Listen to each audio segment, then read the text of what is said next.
Kita lanjut ya mengenai antisipasi kita terhadap kemarau dan El Nino ya. Tadi sudah dijelaskan mengenai El Nino itu yaitu fenomena pemanasan suhu muka laut di Samudra Pasifik bagian tengah dan timur. Ini mengakibatkan terjadinya kekeringan.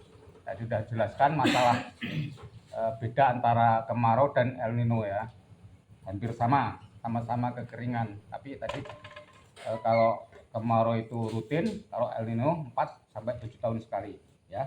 Dampaknya tadi banyak ya. Terus selanjutnya antisipasi ya, mitigasi atau adaptasi ya. Tadi penggunaan air secara bijak ya. Untuk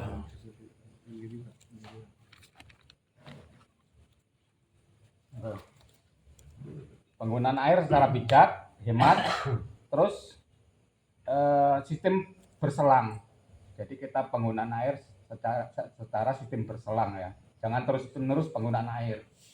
Karena airnya sedikit, jadi kita sistemnya berselang. Jadi kita genangin, terus kita biarin. Selanjutnya setelah kering ya, tapi tidak pecah, itu kita airi lagi. Ya, itu sistem berselang ya. Terus pakai irigasi tetes ya, supaya menghemat air kita pakai irigasi tetes. Selanjutnya antisipasi selanjutnya tidak merusak kawasan hutan. Jadi kawasan hutan itu merupakan penyerapan air atau penyimpan air, terutama di bagian hulu. Jadi kita harus jaga, ya, terutama hutan bagian hulu kita jaga kelestariannya. Terus penghijauan ya, penghijauan untuk daerah-daerah yang mungkin kosong ya, atau di pinggir-pinggir ladang kita tanamin pohonan ya. Selanjutnya pengaturan pola tanam. Jadi untuk mengantisipasi El Nino atau kekeringan ini kita mengadakan pengaturan pola tanam ya.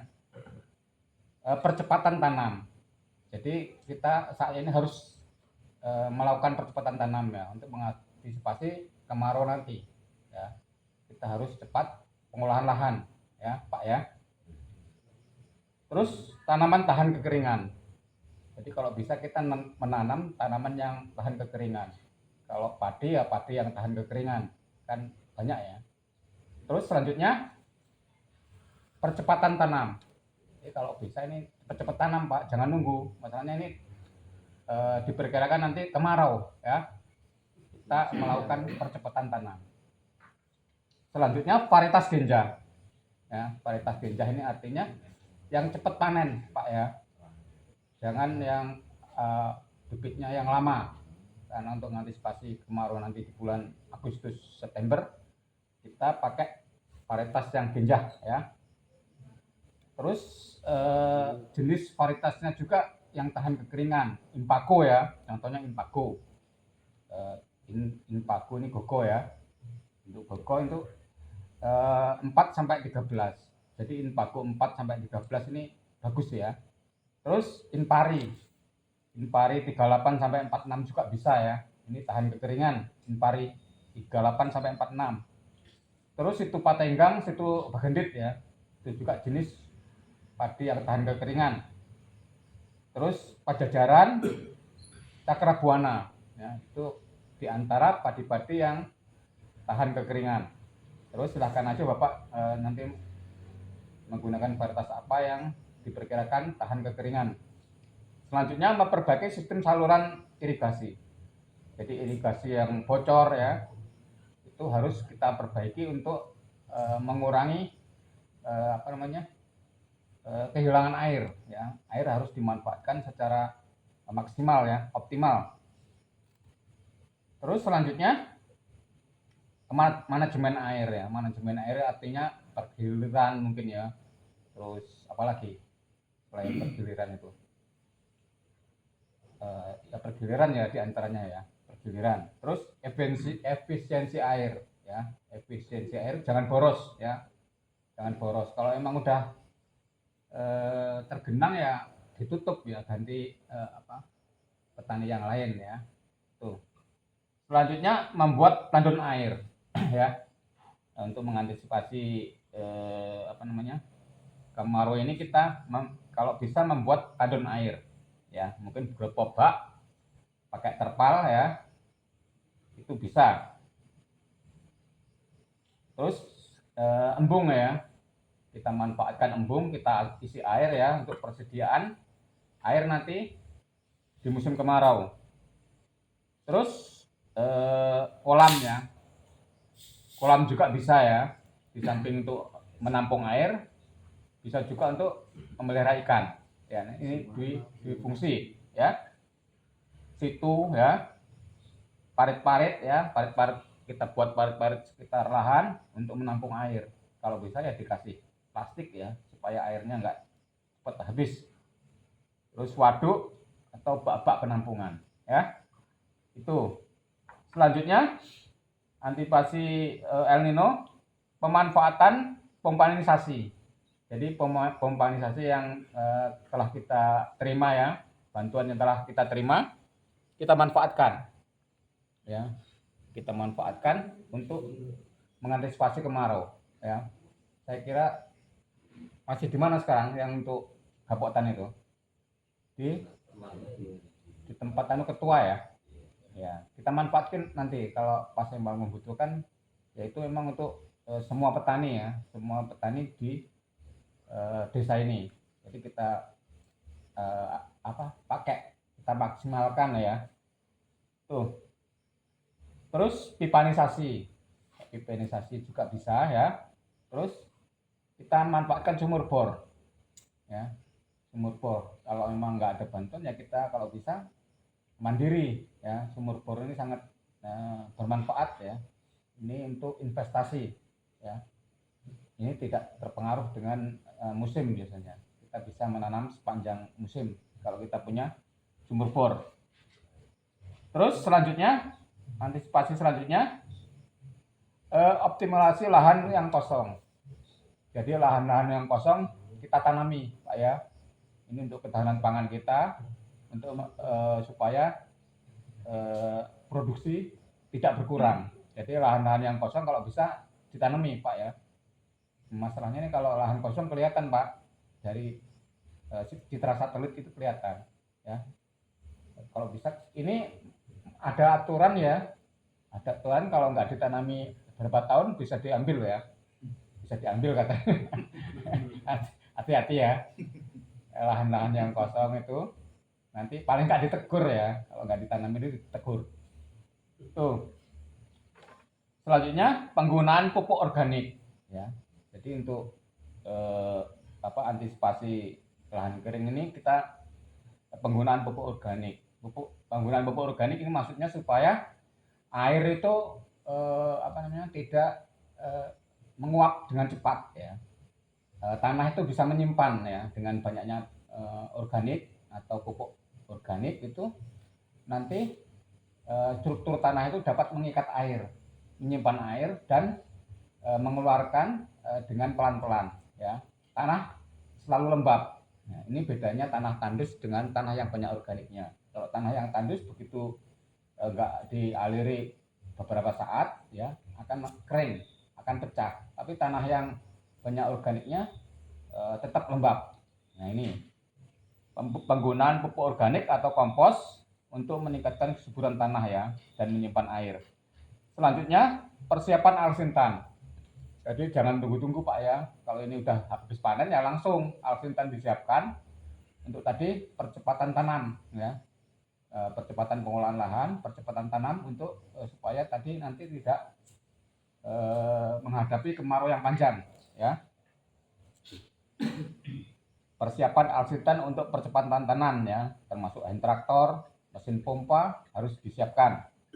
Terus selanjutnya pemanenan air hujan. Ini maksudnya pemanenan air hujan itu ditampung ya, disimpan ya. Yaitu tadi di bak-bak, kita buat bak-bak ya, atau kolam atau embung ya. Kalau di rumah ya kita sekalian buat kolam ya. Di samping panen ikan, kita juga bisa memanfaatkan air itu untuk lingkungan di rumah kita. Itu untuk mengantisipasi kemarau ya. Tuh. Kalau di sawah ya kalau pas hujan kita tampung, kita buat bak-bak ya, bisa dari plastik ya, atau terpal ya. Tuh. Selanjutnya antisipasi selanjutnya konservasi tanah ya. Jadi untuk mengantisipasi kemarau kita konservasi tanah dengan terasiring. Terasiring, guludan ini maksudnya supaya air hujan tidak langsung turun ke bawah ya. Dengan adanya terasiring atau guludan, air hujan akan mengendap ya, sementara mengendap terus tidak langsung ke bawah atau ke sungai. Ini konservasi tanah ya. Selanjutnya untuk mengantisipasi atau mitigasi kekeringan atau El Nino, penggunaan mulsa. Nah ini penggunaan mulsa ini supaya terjaga kelembapan ya, kelembapan tanah terjaga,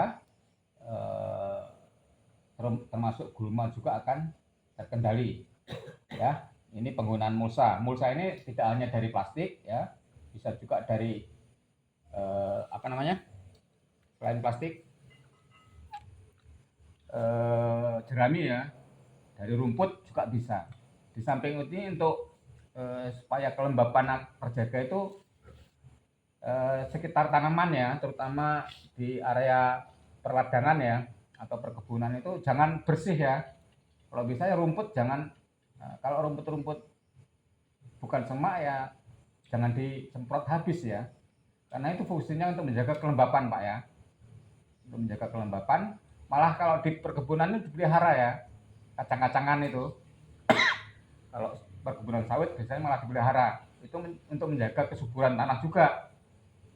Masalahnya di samping menghasilkan N kan menghasilkan juga organik ya, limbah-limbah organik dari daun ya, batang ya. Tuh. Selanjutnya diversifikasi atau variasi tanaman ya. Ini maksudnya tanaman itu bermacam-macam ya. Untuk mengantisipasi kemarau itu tanaman itu jangan sejenis ya. Monggo Pak. Assalamualaikum. Waalaikumsalam.